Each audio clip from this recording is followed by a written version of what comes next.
Esto es respecto a la función cuadrática y su gráfica. Lo que está a la derecha es en realidad lo que se necesita para poder trabajar con ella. Lo anterior, repito, era como para intuir cómo obtenía esa forma, la forma de la parábola.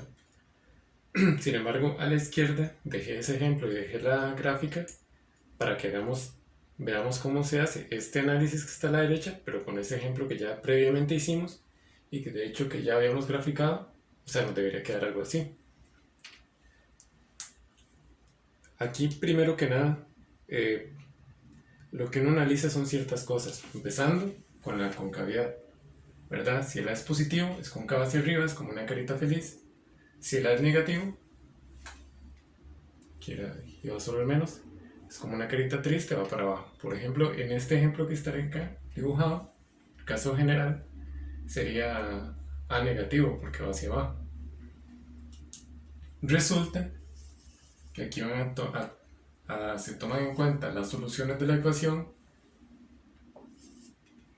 que eso es algo que ya vimos, la solución de una ecuación cuadrática, x1 y x2, esos son los valores en los cuales la gráfica interseca al eje x.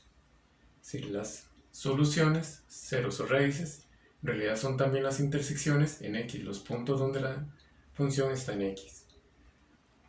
El c, que el c sale directamente de la ecuación, siempre va a ser el punto de intersección con el eje y más bien. Aquí no lo apunté, que x1 y x2 puse que eran las soluciones, ceros o raíces. Sin embargo, ustedes apunten a la hora de tomar esto, como en sus notas, que x1 y x2 en realidad también son las intersecciones, pero en el eje x, en el horizontal. C es la intersección de la gráfica, pero con el eje vertical, con el eje y. Por intersección me refiero que es el punto donde la gráfica pasa por esos lugares, por esos ejes. Por eso, de hecho, las soluciones pueden ser dos, porque pueden pasar por dos puntos la gráfica de una función cuadrática.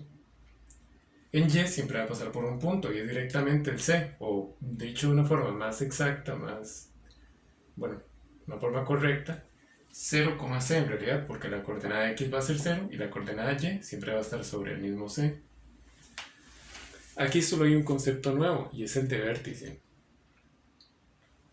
El vértice resulta que corresponde a algo que mencioné en el video anterior, y es que esta gráfica, si va hacia arriba, tiene un mínimo, y si va hacia abajo, tiene un máximo, un punto máximo. El vértice es ese, el mínimo o el máximo. Obviamente, el hecho de que sea mínimo o máximo va a depender de si va hacia arriba o va hacia abajo. No puede ser ambos al mismo tiempo. El vértice es o el punto mínimo o el máximo. Y eso va a depender de que si va hacia arriba, o sea, si ella abre hacia arriba, tiene un mínimo. Y si más bien abre hacia abajo, sigue hacia abajo, tiene un máximo. Porque ella sigue hasta abajo. O sea, hacia arriba no, ya deja de moverse. El vértice es un punto. Al ser un punto, esto es muy importante, él tiene dos coordenadas. Una coordenada x y una coordenada y, como cualquier punto. Aquí, por ejemplo, no estoy diciendo que x1 y x2 son los valores donde pasa por el eje x, pero en realidad son x1, 0, porque la coordenada y es 0, y x2, 0, por la misma razón, la coordenada y es 0. Sin embargo, uno puede como aprenderlo tal vez de una forma más simple, simplemente diciendo x1 y x2 son los lugares en x donde la función pasa. Igual que en c, c es el lugar de intersección con el eje y, o sea, es la parte de y donde la función pasa. El vértice entonces también tiene dos coordenadas. La coordenada x es menos b entre 2 por a. El b y el a, bueno, aquí de hecho tal vez algo que no dije, pero todas las fórmulas, todo esto va a depender de estos tres valores: el a, el b y el c. Esos tres números. De hecho, vamos a verlo inmediatamente en este ejemplo. Pero continuando con las fórmulas, la coordenada y del vértice es menos discriminante entre 4 por a. Recordemos que el discriminante está asociado a las soluciones de la ecuación cuadrática, pero también se aplica acá. De hecho, el análisis o las fórmulas de la ecuación cuadrática, todas se aplican también a la función cuadrática. Por eso es bueno verla antes de este tema. Algo muy importante del vértice es que generalmente se aplica, y esto pueden tomarlo como una nota por ahí también, poner un asterisco, que el vértice se aplica a problemas donde hay que calcular el máximo o el mínimo. Generalmente no hay que calcular las dos fórmulas, porque en realidad el vértice son dos fórmulas. Hay una fórmula para el x y una fórmula para el y. Sino que solo hay que calcular una de las dos. Sin embargo, esto de los problemas tal vez vamos a verlo más adelante. Por el momento no. Vamos a centrarnos en el análisis como meramente matemático, o sea, matemático en el sentido de fórmulas y características en el plano, más que en sus aplicaciones o problemas. Aquí hay que recordar entonces en esta parte también que no lo estoy poniendo las fórmulas de las ecuaciones cuadráticas, tanto la fórmula del vértice como la fórmula del x1 y el x2. De hecho, aquí las voy a recordar a la hora de resolver este ejemplo. Sin embargo, en este ejemplo, veamos que siempre lo primero, o esto es muy importante, a la hora de analizar una función cuadrática, es identificar las tres constantes, el a, el b y el c. A es el término que acompaña a la x al cuadrado, porque está al frente. Como aquí no viene nada, yo puedo asumir que es un 1. B es el término que acompaña a la x, a la letra que no tiene exponente o que tiene un 1, mejor dicho, que en este caso es el menos 2. Y C es el número que no posee letra, no está asociado a ninguna letra en cuanto a una multiplicación, que en este caso es el menos 3. Voy a calcular básicamente 4 fórmulas, o 5, porque la del vértice son 2. Voy a calcular el vértice, que ahí está la fórmula, pero también voy a calcular el discriminante y el x1 y el x2. El discriminante, recordemos, es b al cuadrado menos 4 por a por c, que en este caso sería menos 2 al cuadrado menos 4 por a, que es 1, por c, que es menos 3. A la hora de poner esto en una calculadora o hacer el cálculo, esto va a dar, por ejemplo, esto va a dar 4.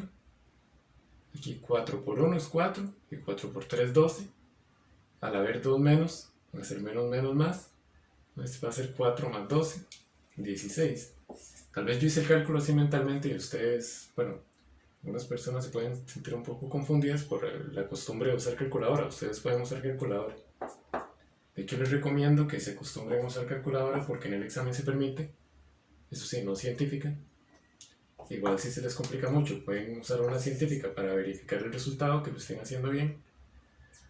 Pero les recomiendo que se centren en eso, en cómo usar bien la calculadora a la hora de hacer estos cálculos. No hacerlos mentalmente porque igual el examen, y sabemos que el examen de noveno año dura 3 horas y el tiempo es bastante importante.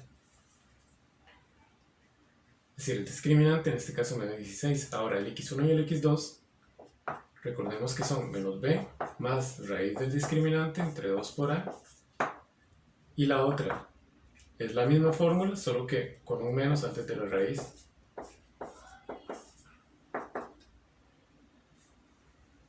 Que en este caso serían, por ejemplo, menos b, que es menos 2, es el menos de la fórmula y ese es el menos del 2, más raíz del discriminante. El discriminante es 16, de hecho raíz de 16 es 4, entre 2 por a es 1. Esto de igual forma, a la hora de ponerlo como en la calculadora, uno lo va haciendo por partes. En realidad yo digo menos y menos es más, o sea, estos dos, raíz de 16 es 4, 2 por 1 es 2, igual acá. De hecho va a ser igual, solo que con un menos delante del 4. En este caso va a dar menos 1 y en este va a dar 3. Que de hecho vean lo que yo dije aquí, x1 y x2 son los lugares donde la ecuación pasa por el eje x. Vean que en el eje x aquí está pasando por -1, que es una de las soluciones, y por 3, que es otra de las soluciones. El c me va a dar directamente cuál es la intersección con el eje y. El c ya por sí solo, que el c es -3, vean que está pasando la gráfica pasada por el -3. Recordemos que ese es el ejemplo que habíamos visto en el video anterior. O sea, esto no hay nada como... No lo estoy sacando a conveniencia de esto, sino que esto ya estaba ahí. Solo estoy verificando que a la hora de hacer ese análisis, justo todo va calzando. O sea, x1 y x2 donde dieron justo los valores que dan x, los que pasan, los de función tocan el eje x. Ahora, ¿qué me falta calcular? El vértice. El vértice tiene esa fórmula, no la voy a escribir acá. Son dos fórmulas en realidad. Está la fórmula de la coordenada x, voy a ponerlo así. Una v de vértice, voy a poner las dos fórmulas, la de la coordenada x y la coordenada y. Voy a hacerlas por separado. Ustedes pueden hacerlo las dos juntas si quieren, pero es mejor hacerlo así. La primera es menos b entre 2 por a, o sea, menos 2 entre 2 por 1, a es 1. Y la otra es menos discriminante, que es 16, entre 4 por a, 4 por 1. Esto va a dar menos y menos, más 2 por 1, 2, 2 entre 2, 1. Esto va a dar menos 16 entre 4, porque 4 por 1 es 4, que es menos 4. Eso quiere decir que el vértice es 1, que es la coordenada en x, coma, menos 4. De hecho, vean que es este punto que está acá justamente, que ya lo había calculado. 1 y menos 4. Que aquí tal vez no se ve porque está un poco pequeño, pero ahí hay un menos 4. Entonces, digamos que si incluso yo elimino este dibujo para empezarlo desde cero, ¿qué es lo que necesito para poder dibujar la gráfica? Y necesito básicamente esto, que de hecho son x1, x2, el vértice y el c. Son los 4 puntos que yo puedo ubicar en una función cuadrática para dibujarlo. De hecho son estos 4 puntos que aparecen aquí. Aquí están x1 y x2, menos 1 y 3. Está c, menos 3 en y. Y está el vértice, 1, menos 4. 1 y menos 4. El vértice, al ser el más pequeño, el más bajo o el más alto, uno se da cuenta ya con la figura, uno dice, este punto tiene puntos arriba de él, superior en el sentido de y. Entonces el fijo es el mínimo, este vértice es el mínimo. Y lo que uno hace es simplemente unir los puntos como con líneas, que ahí me quedó bastante mal. Estaba mejor antes, pero ustedes entienden a cómo estaba el dibujo, que en realidad lo que necesitamos son estos puntos para poder graficar o para poder saber exactamente a qué ecuación o cuál es la gráfica de esta función cuadrática. Generalmente, o cuando estemos haciendo práctica, lo que yo les voy a pedir es que hagan todos estas fórmulas, que de hecho son solo estas. El discriminante, por cierto, hay que hacerla porque en realidad se ocupa para las otras, pero no se ve reflejado en prácticamente nada de la gráfica. Pero siempre se hace incluso en este orden. Uno empieza por el discriminante, luego x1 y x2 y después el vértice. Bueno, en realidad puede también hacer el vértice antes de x1 y x2, pero da lo mismo completamente. Entonces quiero, a la hora de hacer práctica, importante es calcular estas fórmulas y estas que tienen un punto, graficarlas. Recordar que x1 y x2, repito, están en x, menos 1 y 3. C está en y, eso es muy importante, intersección con el eje y. Y el vértice que sería en este caso el punto más bajo, que es 1, menos 4. Entonces la coordenada x es 1, la coordenada y es menos 4, es 1 asociado con menos 4 en y. Ese sería el vértice. Entonces eso es necesario para graficar una función, y luego solo es unir los puntos. El dibujo no tiene que ser obviamente perfecto porque en el examen no se puede ni dibujar. Sin embargo, sí hay que saber identificar como cuál es la gráfica de una ecuación y viceversa, cuál es la ecuación de una gráfica. Que de hecho el trabajo es muy similar, es simplemente verificar que algunos de estos valores calcen con una ecuación o con una gráfica. Esto tal vez puede ser un poco tedioso para ustedes, pero es simplemente cuestión de costumbre, porque siempre hacer el mismo procedimiento, lo único que van a cambiar son el A, el B y el C, pero en realidad todo lo demás va a ser exactamente lo mismo. Y esto es en realidad lo necesario, o lo incluso podría ser hasta un poco más, pero eso es todo el análisis que uno puede hacer gráficamente de una función cuadrática en un sentido como básico, o sea, lo primero.